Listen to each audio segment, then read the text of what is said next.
You know Terence "Bud" Crawford as the boogeyman of boxing, the pound-for-pound king, the undefeated phenom from Omaha who dismantles everyone in his path. His story is sold to us as one of hard work and pure talent. But what if I told you that the entire foundation of Terence Crawford's rise to the top is built on a lie? A lie so big, so dangerous, that his own promoters have spent millions and millions of dollars to bury it forever. This isn't just a boxing story. This is a story about power, secrets, and the criminal underworld that sometimes finances our heroes. What you are about to see is evidence that has been hidden for over a decade. Evidence that could not only end Crawford's career, but send shockwaves through the entire sport of boxing. Stay until the end, because the final piece of this puzzle will change how you see the fight game forever. To understand the cover-up, we first need to understand the man behind it. For years, Terence Crawford was promoted by Top Rank and its legendary CEO, Bob Arum. Arum is a master of building narratives. He built the legend of Oscar de la Hoya.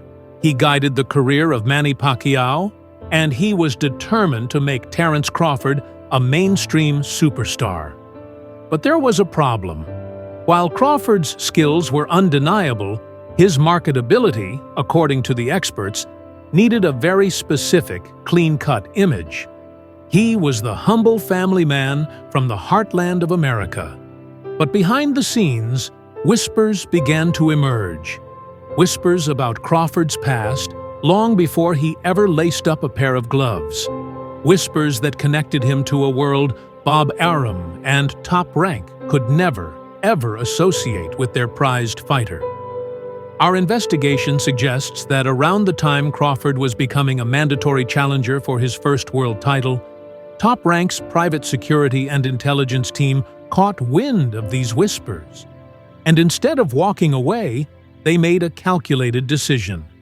They would investigate, and if the whispers were true, they would silence them permanently. The shocking evidence we're referring to doesn't come from a single document, but from a pattern of payments, legal settlements, and the testimonies of individuals who have been paid for their silence. Our sources, who have chosen to remain anonymous for fear of legal and physical reprisal, indicate that the issue stems from Crawford's late teens and early 20s, a time before he was a full-time athlete. The allegations are serious, ranging from involvement with organized crime figures in the Midwestern United States to being a central figure in a major federal investigation that was mysteriously dropped. The specific incident, which we cannot detail fully for legal reasons, allegedly involved a serious felony. Court records from that time and for that jurisdiction related to Crawford are inexplicably sealed, a highly unusual move for a case that never saw a conviction. The question is, who paid for the legal team powerful enough to not only get the charges dropped, but to have the entire record sealed from public view? The paper trail, or lack thereof, points directly to a multi-million-dollar operation funded by his promotional company. Let's talk about the money. Promotional companies invest in fighters. They don't typically pay for their past mistakes, unless those mistakes represent an existential threat to their investment. Our financial forensics expert, who has analyzed the public financial disclosures of Top Rank during this period, identified several massive off-book payments categorized as miscellaneous business expenses, or talent acquisition costs, that are anomalously large.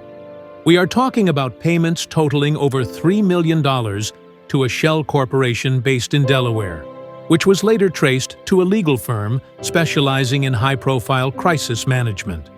This firm's client list includes politicians and celebrities caught in major scandals. This wasn't money for training camps or marketing.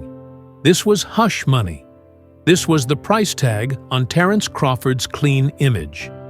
At the same time, key witnesses from the alleged incident suddenly relocated, started new businesses, or fell completely silent. Coincidence? The pattern is too clear to ignore. Top Rank identified the threat and systematically neutralized it, buying the silence of everyone involved to protect their $100 million asset. So why would Bob Arum and Top Rank go to such extreme lengths? The answer is simple: the ESPN deal. Top Rank's monumental broadcasting deal with ESPN was predicated on having bankable mainstream stars. A fighter with a controversial past could be managed, but a fighter with a hidden criminal past of this magnitude was a ticking time bomb. If this information had become public during the negotiation or early stages of the deal, it could have jeopardized hundreds of millions of dollars for Top Rank and ESPN. Crawford was positioned to be a cornerstone of their boxing programming. They needed him to be the American hero, not a figure shrouded in mystery and scandal.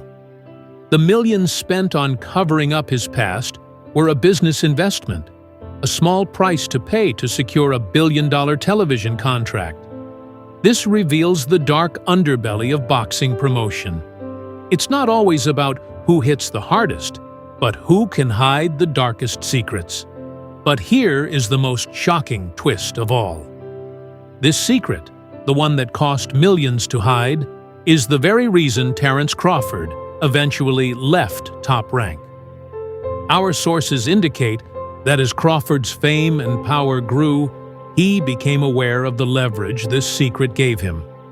He knew that Top Rank had invested too much in hiding it to ever let it see the light of day. When contract negotiations became tense, Crawford's team, allegedly, used this as the ultimate bargaining chip. They couldn't say it explicitly, but the message was clear. If you don't give us what we want, what happens if this story, somehow, leaks? It was a stalemate. Bob Arum, the master promoter, was being held hostage by the very secret he paid to bury. This ultimately led to the frosty relationship and Crawford's move to free agency. He was no longer a fighter, he was a partner who knew where the bodies were buried, because one of those bodies was his own. So, where does this leave us? Terence Crawford remains the pound-for-pound king, his record unblemished, his public image intact. But the facade is fragile. The millions spent, the legal maneuvering, the silenced witnesses. It all constructs a prison of secrets around his legacy. He isn't just fighting for titles anymore. He's fighting to keep a door locked that his promoters paid a fortune to close. This story is bigger than Terence Crawford. It's a case study in how the boxing industry manufactures heroes, scrubbing their pasts clean to make them palatable for mass consumption. The criminal past they paid millions to hide isn't just a secret about a man. It's a secret about the entire business of boxing. It makes you wonder, what other secrets are worth millions? What other pasts have been purchased and buried to protect the billions of dollars flowing through this sport? The evidence is out there, hidden in plain sight, paid for by the very people who sold us the legend of Bud Crawford.